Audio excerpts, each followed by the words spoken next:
Yes, putting this in because I forgot to say if I am going to do 2 mock drafts in one video or not. But yes, I already see it's around 14 minutes or so around here. So I'm going to try to get through the next one. If it's too long, I will cut them. But if not, then you're screwed.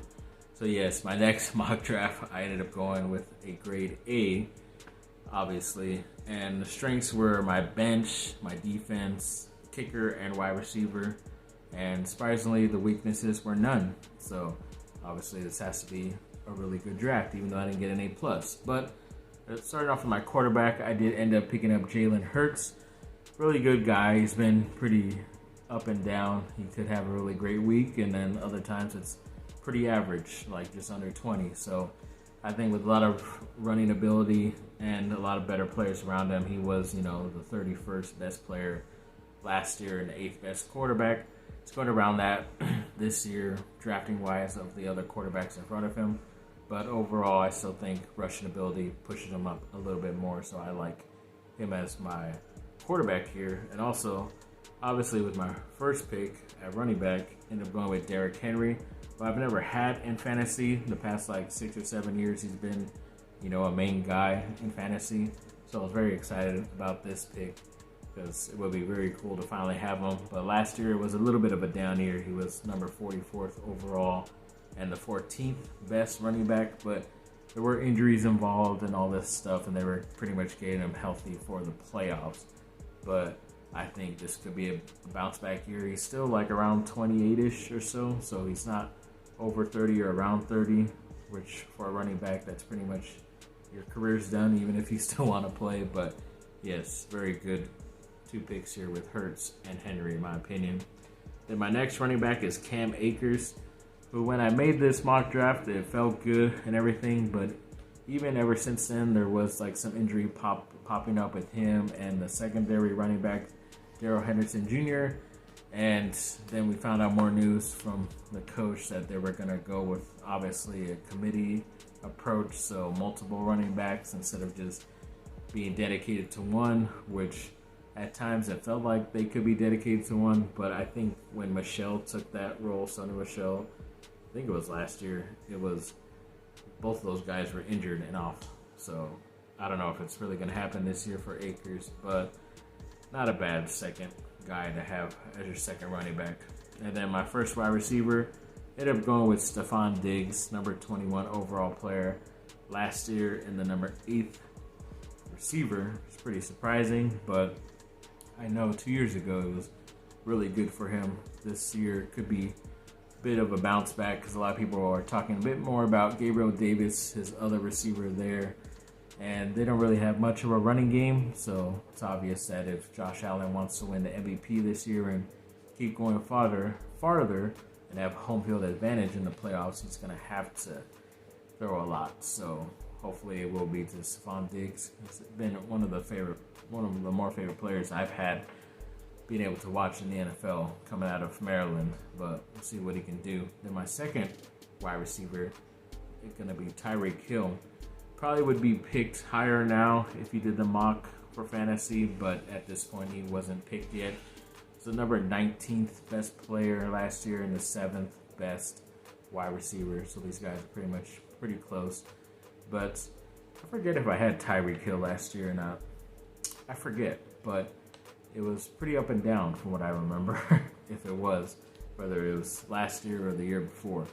But this year, he does seem like the go-to guy, even though Jalen Waddle did have a great year last year. I expect a little bit less from Waddle just because of Tyreek Hill, and you can never trust Tua Tagovailoa as of yet, so we'll see what he can do. But when he had great players around him at Alabama, he was considered the top draft pick overall. So once they got all this talent around him, I guess they're hoping that will happen to him. Then my tight end will be Dallas Goedert, who is from Philadelphia, the 57th overall player in fantasy, and the 8th overall tight end. Not a bad pick. I waited a little bit to pick him up, at least a tight end here. He's not bad at all. I am pairing him up with my quarterback in Philadelphia for Jalen Hurts here, but it's not horrible to have two when you double dip guys on the same team. It just sucks when they have a bye week and both your starters are out that same week, so you always have to make sure your bench is good, or you're gonna let go of some guy that week that hasn't been producing and pick up a player for that position. So either way, I think he's a pretty good guy. Then my flex was wide receiver and Michael Pittman Jr. from the Colts. He was the number 45th best player and the 16th best wide receiver. Obviously had a breakout year, did a lot of good stuff, even though his quarterback was Carson Wentz, and he obviously has a better quarterback this year in Matt Ryan, who's done really good with top of receivers like Julio Jones and all that stuff, Roddy White.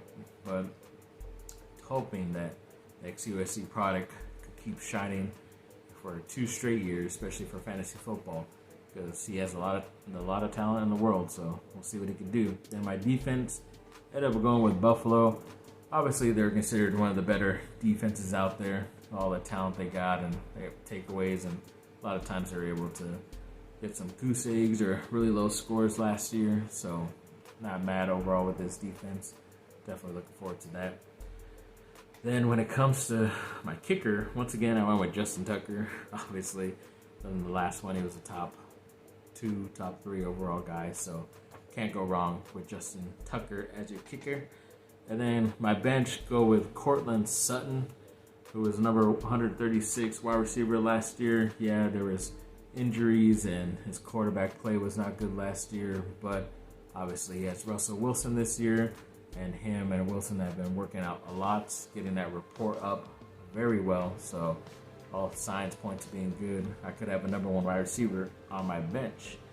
And then a running back in Damian Harris I have on my bench, who is considered the starter, but hearing a lot of talk about Ramondre Stevenson, his backup, and it could be a committee approach, never know, but Harris was always kind of like the first guy to get opportunities to score and all that stuff, so I guess that's why I went with him. He was the number 28th overall player last year and the 8th best running back. Yeah, we'll see how this goes. Maybe at the time I felt better about this pick. Right now it's a little bit up in the air. Then I picked a wide receiver in Adam Thielen. Yeah, he's a little bit older now. Did okay last year. He was the number 67th overall player, but the 27th best wide receiver. Obviously, he has a number 1 on his team in Justin Jefferson, but I think they can still work together, especially, I believe it was Kevin O'Connell who was named their head coach, who just recently came from St. Louis, the LA Rams. And he obviously threw the ball a lot, got Cooper Kupp a bunch of stats and everything, and maybe one of those guys, whether it's Jefferson or Thielen, can become the Cooper Kupp, or if they even split it, it could still work out. So I think they're going to be throwing a lot in Minnesota this year, more than running as they have been. Then my next bench player was a running back in James Robinson, who was the 97th best player. Yeah, he was up and down. Forget if he had an injury or not last year, unless it was just a coaching or lack thereof with Urban Meyer. But I believe he did get injured later in the year, which is why he's still kind of coming back from that, which is why Travis Etienne is a little bit more looked at than him. But overall, later in the year, like a stash guy on my bench, that if he does get more running time, or if Etienne gets injured again like he did his first year, then it could be a nice pickup. You never know. Then when it comes to, yes, my very last pick, it was running back Nyheim Hines, number 178 overall. Just taking a dart throw at a guy. Usually I kind of try to go after more rookies at this moment, but I think most of the rookies that I thought could get more playing time were already chosen.